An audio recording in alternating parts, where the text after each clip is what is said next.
Retomando, no vídeo passado, eu falei que eram 4 períodos históricos e citei apenas 2. Erro.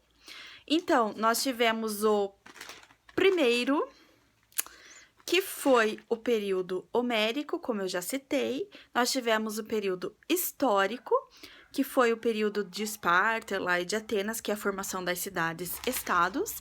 Nós temos o período humanista ou clássico, que foi o período onde teve o aparecimento dos grandes filósofos, inclusive Platão e Aristóteles foram grandes influenciadores desse período.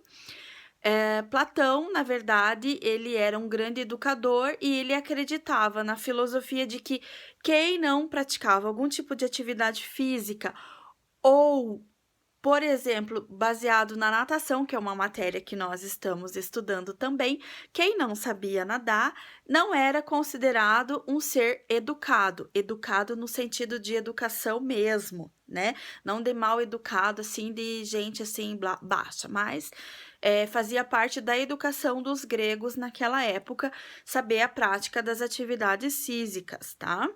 E eles tinham uma prática muito comum que era a corrida ao natural, né? Que eles acreditavam que era preciso ter muito cuidado com o corpo, com o intelecto, né? Mas com a parte física principalmente, nesse período humanista. E depois nós tivemos o período helenístico, que foi um período que foi marcado muito pela decadência dos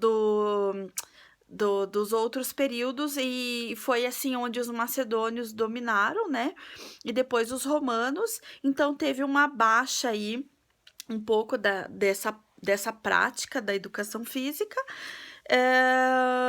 e eles foram, assim, perdendo os ideais humanistas, tá? Por quê? Porque eles acreditavam o seguinte, eu até vou ler aqui, baseado na apostila, tá? Para Galeno, o autor, a prática de atividade moderada provia o fortalecimento corporal e, por outro lado, favorecia o melhor funcionamento metabólico e, consequentemente, a purificação do corpo. Então, eles acreditavam que era preciso ter um equilíbrio nesse período, assim, para a prática de atividade, não focar só numa coisa ou só em outra, como tinha lá em Atenas, por exemplo, que eles tinham culto ao corpo mesmo, né?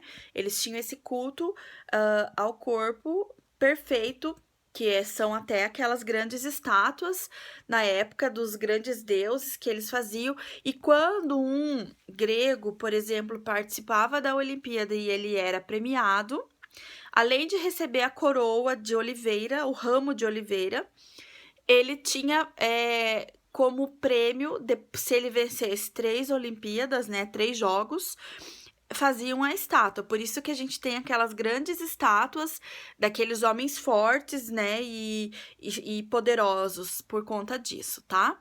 Então é isso. Beijo.